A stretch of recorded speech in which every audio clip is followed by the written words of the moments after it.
Hey Resonators, so I put together another tutorial for you guys. So I started making these small bowls with lids, and I've been filling them with anything from crystals to pearls to stones, and I love the results to these. So for this one, I decided to go with turquoise, which is one of my favorite stones, and you have to make sure to get really small pieces. That is really important because if the pieces are too big, then they'll like bulge around the sides of the mold, and then when you go to try and close it when it's all demolded, it just will not close properly, trust me. I get most of my stones from Amazon, but you can also find them on Etsy.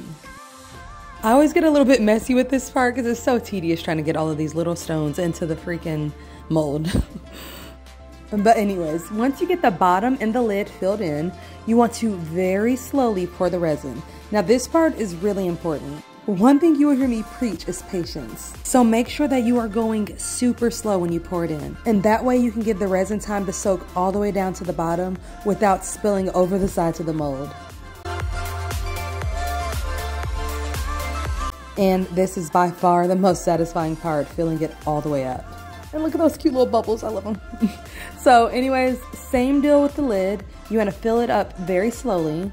But this one, you don't have to pour quite as slow, but you do want to make sure that you get all the bubbles out around the sides of the lid, or else it'll leave little chips, and nobody wants that.